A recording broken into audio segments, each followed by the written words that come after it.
Heat stroke வந்து பார்த்திங்கன்னா பாதிக்கிறது வந்து ரொம்ப இளஞ்சிறார்கள், அதுக்கப்புறம் பார்த்திங்கன்னா மாசமாக இருக்கிறவங்க, ப்ரெக்னென்ட் விமன் சொல்லுவோம் இல்லையா, மாசமாக இருக்கிறவங்க, அது இல்லாமல் பார்த்திங்கன்னா நமக்கு இம்யூனிட்டி கம்மியாக இருக்கிறவங்க, அது இல்லாமல் டயபெட்டிஸ் போன்ற வியாதிகள் இருக்கிறவங்க, இவங்களுக்கு, அது இல்லாமல் வயதானவர்களுக்கு வந்து இந்த கண்டிஷன் வந்து ஈஸியாக அஃபெக்ட் ஆக வாய்ப்பு இருக்குது. இங்கே அரசு கீழ்ப்பாக்கம் மருத்துவமனை வந்து ஹீட் ஸ்ட்ரோக் ஸ்பெஷாலிட்டி சென்டருங்கிற மாதிரி ரெக்கக்னைஸ் பண்ணியிருப்போம்.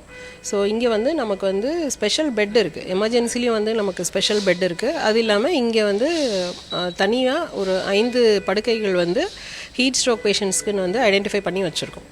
ஸோ இது இல்லாமல் எல்லா தரமான சப்போர்ட்டிவ் மெஷர்ஸ் சொல்லுவோம், நமக்கு டயாலிசிஸ் பண்ணுறதுக்கான இது, மற்றபடி உயர் சிகிச்சை மருத்துவர்களினுடைய ஆலோசனை மற்ற அனைத்துமே வந்து கிடைக்கும். இதில் இந்த ஹீட் ஸ்ட்ரோக்கை பார்த்திங்கனாக்கா வந்து ட்ரீட்மெண்ட்டுன்னு பார்க்குறது வந்து ப்ரிவென்ஷன் தான் நமக்கு வந்து மெயின்.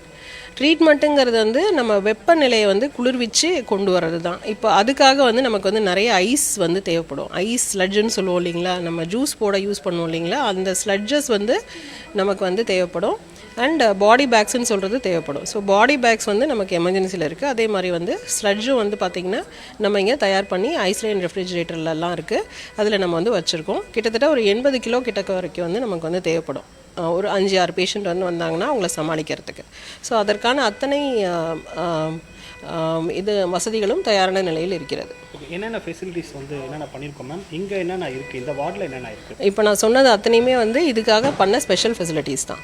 ஸோ அதனால் நான் சொன்ன மாதிரி ட்ரீட்மெண்ட்டுன்னு பார்த்தா மருந்து மாத்திரைகள் வந்து பெரிய லெவலில் வந்து எதுவுமே இல்லை. நமக்கு சப்போர்ட்டிவ் தெரப்பின்னு சொல்கிறது தான் இங்கே மெயினாக வந்து டெம்பரேச்சரை எவ்வளோ சீக்கிரம் குறைக்கிறோமோ அது. அரை மணி நேரம் டைமில் வந்து நம்ம வந்து டெம்பரேச்சரை வந்து நியர் நார்மல் சொல்லுவோம், ஒரு 101க்குள்ளே வந்து கொண்டு வந்துடணும். எவ்வளோவில் கூட்டிகிட்டு வந்தாலும் அவங்கள கொண்டு வந்துடணும். இப்போ நமக்கு டேமேஜ் எப்படி குறைக்கணும் அப்படின்னு பார்த்தீங்கன்னா, எவ்வளோ நேரம் அவங்க வந்து அந்த ஹீட் எக்ஸ்போஷரில் இருந்தாங்க, எவ்வளோ நேரத்தில் நம்ம அவங்கள இங்கே கொண்டு வந்தோம், எவ்வளோ நேரத்தில் அவங்கள நம்ம குளிர்விக்க ஆரம்பித்தோம். இந்த 3 தான் வந்து அவங்க நல்லாகி வருவாங்களா இல்லையான்றதை நமக்கு டிசைட் பண்ணி சொல்லும். ஸோ இப்போ ரொம்ப நேரம் அவங்க எக்ஸ்போஷரில் இருந்தாங்க, அவங்கள கூட்டிகிட்டு வரவே லேட் ஆகுது அப்படின்னா நம்ம உடம்புல இருக்க அத்தனை செல்லும் வந்து டேமேஜ் ஆகி அதை வந்து ரிப்பேர் பண்ணுற ப்ராசஸ் வந்து ரொம்ப பெரிய ப்ராசஸ். அதில் வந்து அவங்க உயிருக்கான ஆபத்து வந்து ஜாஸ்தியாக இருக்கும். அதுவே இப்போ கொஞ்ச நேரத்தில் மயக்கம் போடுற மாதிரி இருக்கிற நிலைமையிலேயே வந்து சீக்கிரம் வந்துட்டாங்க, உடனே வந்து குளிர்விக்க ஆரம்பிச்சிட்டோம் அப்படின்னு பார்த்தீங்கன்னா அவங்களுக்கு வந்து 100% ரெக்கவரி இருக்குது. ஹீட் ஸ்ட்ரோக்னா ரொம்ப முதல்ல யாருக்கு வந்து பாதிக்கும் மேடம்?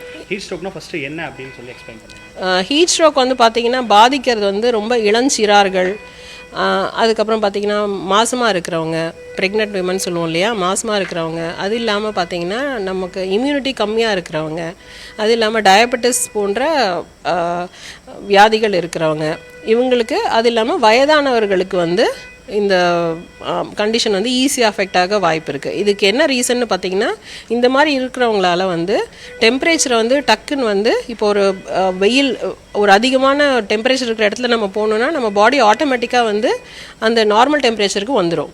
ஆனால் இந்த மாதிரி ப்ராப்ளம் இருக்கிறவங்களுக்கு, அதாவது இந்த மாதிரியான சசட்டபிள் இண்டிவிஜுவல் சொல்லுவோம், அதாவது இந்த மாதிரி வெப்பத்தின் தாக்கம் ஈஸியாக இருக்கக்கூடியவங்களை வந்து ஒரு ரெய்ஸ்டு டெம்பரேச்சர், ஒரு டெம்பரேச்சர் அதிகமாக இருக்கிற இடத்துல வைக்கும் போது அவங்களால டக்குன்னு வந்து இந்த நார்மல் டெம்பரேச்சருக்கு வர முடியாது. ஸோ அவங்கெல்லாம் தான் வந்து இதில் வந்து ஹை ரிஸ்க் இண்டிவிஜுவல் சொல்லுவோம். அதே மாதிரி பார்த்திங்கன்னா இப்போ வந்து ஒரு ஒர்க்கிங் அட்மாஸ்ஃபியரில் இப்போ வந்து இந்த என்ன சொல்கிறது, இந்த நெருப்பு கிட்ட வேலை செய்கிறவங்க, வெல்டிங் வேலை பண்ணுறவங்க, அந்த மாதிரி அந்த ஆஸ்பெஸ்டாஸ் கூரையில் வேலை பண்ணுறவங்க, அப்புறம் அந்த கொளுத்து வேலையெல்லாம் செய்கிறாங்க பார்த்திங்களா, அந்த 12 மணி வெயிலில் பண்ணுறவங்க, இவங்கெல்லாம் வந்து ஈஸியாக வந்து அஃபெக்ட் ஆவாங்க. இந்த ரோடு போடுவாங்க இல்லைங்களா, அந்த மாதிரி இருக்கிறவங்க வந்து ஈஸியாக அஃபெக்ட் ஆவாங்க. ஸோ அந்த எக்ஸ்போஷர் டு சன், இப்போ நார்மலாக இருக்கவங்க அந்த மாதிரி ஒரு சூழ்நிலையில் வேலை செய்யும் போது அவங்களுக்கு வந்து ரிஸ்க் வந்து ஜாஸ்தி. சிம்டம்ஸ் என்ன? சிம்டம்ஸ் வந்து ஃபஸ்ட்டு பார்த்திங்கன்னா வந்து டயர்ட்னஸ் தான். ஒரு இப்போ நம்ம சாப்பிடாமல் இருந்தால் எப்படி ஒரு ஃபீல் இருக்குமோ, நம்ம சாப்பிட்டோம் அப்படி ஒரு ஃபீல் இருக்குன்னா அதுதான் டயர்ட்னஸ் சொல்லுவோம். ஸோ என்ன ரீசன்னே தெரியாமல் ஒரு டயர்ட்னஸ் இருக்குனாலே அதுதான் வந்து ஏர்லியஸ்ட் சிம்டம்.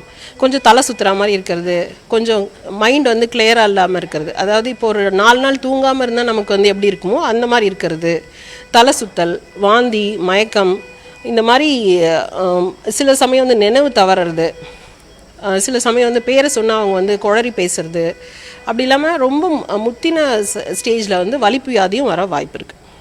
வலிப்பு மாதிரியும் ப்ரெசென்ட் பண்ணும்.